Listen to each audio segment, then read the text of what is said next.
नमस्कार दोस्तों, कैसे हैं आप सब। दोस्तों आज के इस वीडियो के अंदर हम जानने वाले हैं मोनीम्यूल अकाउंट के बारे में। आखिर मोनीम्यूल अकाउंट होता कैसे है, कैसे मोनीम्यूल अकाउंट बनता है और अगर कोई बैंक अकाउंट मोनीम्यूल हो जाता है तो आगे क्या प्रॉब्लम हो सकती है, आप इससे बच कैसे सकते हैं, क्या सावधानी बरतनी है, वो टोटल हम जानेंगे। सो प्लीज एक बार इस वीडियो को बिना स्किप किए हुए शुरू से लेकर लास्ट तक देखिए। ये वीडियो सभी लोगों के लिए काफी इंपोर्टेंट है। अगर आप इस वीडियो को मिस करते हैं तो आगे आप प्रॉब्लम में भी आ सकते हैं। सो प्लीज एक बार वीडियो को कंप्लीट वॉच कर लीजिए। चैनल पे पहली बार है तो सब्सक्राइब करके बेल आइकन को प्रेस करके ऑल पे सिलेक्ट कर लीजिए। इस वीडियो को एक लाइक करके हाइप कर दीजिए और अपने दोस्त यार फ्रेंड के साथ जोर से शेयर कीजिएगा। और आपके मन में कोई भी डाउट हो, कोई सवाल हो तो आप कमेंट करके पूछ सकते हैं। हर कमेंट का रिप्लाई देने की कोशिश करूंगा। ये आज की जो वीडियो बना रहा हूं दोस्तों, आप सभी के कमेंट पे ही बना रहा हूं। एक मैम ने कमेंट किया कि मोनीम्यूल अकाउंट पे एक वीडियो बनाइए, क्योंकि आज के टाइम पे बहुत सारे लोगों का बैंक अकाउंट मोनीम्यूल की कैटेगरी में जा रहा है। ये मोनीम्यूल अकाउंट होता कैसा है, सबसे पहले तो हम ये जानते हैं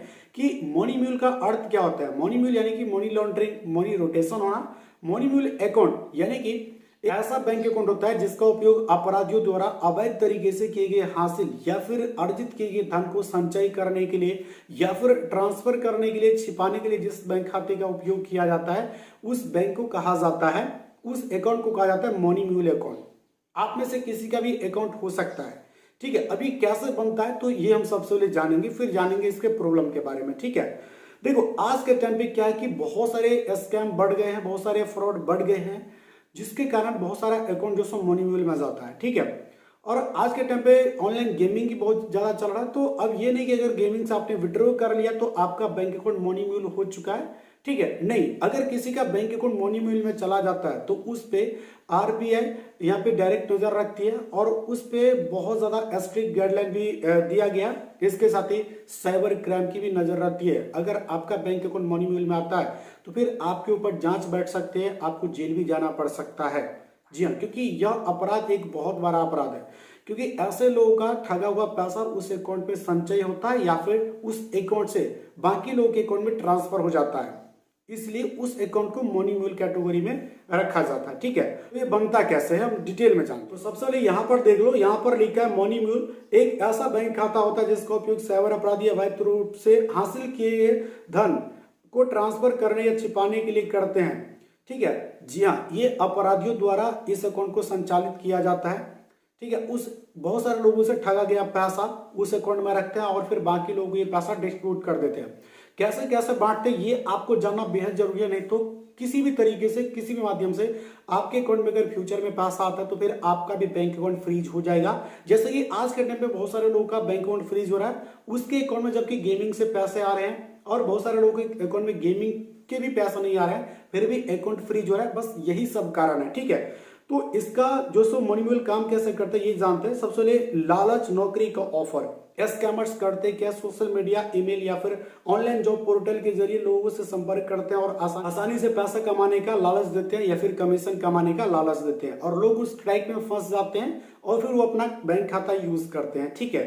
इसके साथ ही पैसे ट्रांसफर करना। वे कहते हैं कि पैसा हमारे खाते में आएंगे, आप बस उसे ट्रांसफर कर दें। स्कैमर क्या करते हैं, यहाँ पर ये जरा समझने वाली बात है कि बहुत सारे लोगों को कांटेक्ट करते हैं। आपने कहीं ना कहीं देखा होगा कि फलाने आदमी ने किसी कंपनी को या फिर किसी व्यक्ति को अपना बैंक अकाउंट रेंट पे दिया हुआ था और वो आज के टाइम पे फंस चुके हैं, उसका अकाउंट पूरी तरीके से फ्रीज हो चुका है। अब वो बैंक अकाउंट अनफ्रीज करवाने के लिए ना उसकी नानी याद आ जाएगी, फिर भी नहीं होगा, क्योंकि मोनीम्यूल में जो होता है बहुत सारे मल्टीपल कंप्लेंट्स होते हैं। कोई अपराधी आपका बैंक अकाउंट रेंट पे ले लिया, आपको 10-20% देगा बोल करके आपका बैंक अकाउंट यूज किया। लाइक ये समझो, अगर कोई स्कैमर 1 करोड़ रुपया कहीं से ठगता है तो आपको उसमें से 20 लाख रुपया देगा, तो फिर आप ऐसे मान जाओगे और फिर अपने बैंक अकाउंट को यूज करने दोगे। उस पर जब कंप्लेंट आएगा तो पूरा अकाउंट फ्रीज हो जाएगा, फिर आपके ऊपर जो से जांच भी बैठ सकती है, क्योंकि स्कैमर द्वारा डायरेक्ट विक्टिम के अकाउंट से आपके अकाउंट में पैसा लाया गया है और फिर उस अमाउंट को आपको बोला जाएगा कि इस अमाउंट को बाकी लोगों में बांटो। बांटना कैसे है, कोई बंदा गेम से विड्रॉ करता है, उसका अलग अलग प्लेटफॉर्म होता है, आप वहां पर पेमेंट कर दो, या फिर कोई उसमें काम करता है, जैसे कि आपने टेलीग्राम टास्क देखा होगा, व्हाट्सअप टास्क, जिसपे अब भाई कुछ रिव्यू दो, कुछ एप्लीकेशन का रेटिंग दो, ठीक है, कुछ फोटोज को लाइक करो। बस ये सब काम करने के बदले आपको यहाँ पे पैसा पे करने के लिए बोला जाएगा। तो इस तरीके से म्यूल अकाउंट से जो सो किसी यूजर के अकाउंट में पैसा जाता है, फिर उसका भी अकाउंट फ्रीज हो जाता है। ठीक है, इसके बाद यहाँ पे अवैध ट्रांजेक्शन, यह पैसा ज्यादातर ऑनलाइन धोखाधड़ी या फिशिंग से आता है, जो पीड़ित के खाते में आता है और फिर उसे आगे भेज दिया जाता है। जी हाँ, आपके बैंक अकाउंट में जो पैसा था उसे फिर आगे ट्रांसफर किया जाता है। मुसीबत में फंसना, जब पुलिस जांच करते तो खाता धारक अपराधी के रूप में सामने आता है, न कि असली ठग। जो स्कैमर होता है उसका तो कोई इसमें हाथ ही नहीं होता है, क्योंकि आपका बैंक अकाउंट है, बैंक अकाउंट में आपने केवाईसी करवा रखा है और आज के टाइम पे CKYC नंबर जनरेट होता है। ठीक है, CKYC का मतलब होता है सेंट्रल नो योर कस्टमर, यानी कि यह एक आईडी होती है जिसके थ्रू आप पूरे बैंक अकाउंट या फिर कोई भी अकाउंट हो, डीमेट अकाउंट हो, टोटल बस उसी CKYC नंबर से ही खुल जाता है। अब कहीं पे आप खाता खुलवाओगे या फिर कोई ऐसे डीमेट अकाउंट, तो फिर आपको वहां पे आधार कार्ड, पैन कार्ड देने की जरूरत नहीं पड़ती है। फिर डायरेक्ट सिर्फ और सिर्फ उसी CKYC नंबर से आपका अकाउंट खुल जाता है, जो कि सेम एज आधार कार्ड की तरह होता है। ठीक है, और अगर आपका बैंक अकाउंट मोनीम्यूल हो गया तो आगे चलकर फ्यूचर में चलकर हो सकता है कोई ऐसा कानून RBI पास करे जिसके तहत जिसका अकाउंट मोनीम्यूल में आ जाता है, फिर उसको किसी दूसरे बैंक में कोई खाता ओपन करने ना दिया जाए। तो यह भी एक बहुत बड़ी मुसीबत आ सकती है, इसलिए हमें सावधान हमेशा रहना चाहिए। ठीक है, अब हम जानते हैं कि आप इससे बच कैसे सकते हैं। अगर आपका बैंक अकाउंट मोनीम्यूल में आ जाता है तो आप इससे बच कैसे सकते हैं। सबसे पहले ये भी आप जान लो गाइस, क्योंकि बहुत सारे केस में ऐसा देखने को मिलता है, बहुत सारे लोगों के साथ ऐसा भी स्कैम होता है कि कोई भी व्यक्ति, कोई स्कैमर आपके अकाउंट में वो पैसा ट्रांसफर कर दिया। ठीक है, 15,000, 20,000, कोई भी रैंडम अमाउंट हो सकता है, आपके अकाउंट में ट्रांसफर कर दिया और फिर उधर से आपको कॉल आएगा कि यहाँ पर आपके अकाउंट पे गलती से 1-2 नंबर गलती होने से आपके अकाउंट में पैसा जा चुका है। अब उस पैसे को आप हमारे इस UPI पे या फिर उस स्कैनर पे ट्रांसफर कर दो। हमें कहीं और भेजना था, वह आपके अकाउंट में चला गया, तो वहां पे आप डायरेक्ट खुद भेज दो। ठीक है, तो ऐसे केस मुझे बहुत ज्यादा देखने को मिले हैं कि हमारे अकाउंट में पैसा तो आया, फिर हमने वो पैसे को ट्रांसफर भी कर दिया, फिर भी हमारे अकाउंट में कंप्लेंट आ गया, हमारा अकाउंट फ्रीज हो गया। तो ये होता कैसे? सेम एज ये भाई बहुत सारे लोगों के साथ हो रहा है और हो भी सकता है, जान लो। जब कभी ऐसा इंसिडेंट आपके साथ होता है तो फिर जिस अकाउंट से आपके अकाउंट में पैसा आया है, फिर आप बोलो कि हम उन्हीं अकाउंट में रिफंड करेंगे, अदरवाइज नहीं करेंगे। डायरेक्ट आप अपने बैंक में जाओ, बैंक में विजिट करो, वहां पर बोलो कि ये जो पैसा हमारे अकाउंट पे आया है ये इलीगल है, ये मुझे नहीं पता, ये मैं कॉल करके बता रहा है कि ये पैसा गलती से जा चुका है, ये ट्रांसफर कर दो। हम तो ट्रांसफर करने वाले हैं नहीं, आपको करना है आप कर दो, बाकी कल को हमारे अकाउंट में कोई प्रॉब्लम नहीं होनी चाहिए, क्योंकि ये पैसा हमने मंगाया ही नहीं, हम जानते नहीं, किसी अननोन व्यक्ति ने हमें गलती से पैसा भेज दिया और हम उसको डायरेक्ट फोन पे या फिर किसी अदर UPI ऐप से हम भेज भी नहीं सकते। बस बैंक से हम ट्रांसफर करवा सकते हैं, सेम अकाउंट पे लेगा तो ही हम ट्रांसफर करवाएंगे, अदरवाइज नहीं करवाएंगे। इसके साथ ही आप अपने नियर बाय पुलिस थाना में जाके इसकी रिपोर्ट करो, हो सकता है तो साइबर थाने में भी जाके इसकी रिपोर्ट कर दो, नहीं तो आगे चलकर प्रॉब्लम में भी आ सकते हैं। और बहुत सारे लोगों के साथ ऐसा भी होता है, अगर किसी ऐसे एकदम दरिया दिली लोगों के अकाउंट में जो पैसा आता है और जैसे उसको कॉल आता है कि भाई साहब गलती से हमारा पैसा आपके अकाउंट पे चला गया, बस 1-2 नंबर चेंजेस होने से अब ये पैसा रिफंड कर दो, तो वो व्यक्ति ना सोचता है ना समझता है और डायरेक्ट वो रिफंड कर देता है और वो पैसा किसी दूसरे तीसरे अकाउंट पे चला जाता है। तो अब देखो, ये जो मोनीम्यूल अकाउंट से जो पैसा आया, फ्रॉड का पैसा, वो आपके अकाउंट पे आया और वो फिर जो रियल पैसा आपका था वो एकदम फ्रेश होकर के दूसरे अकाउंट में जा चुका है।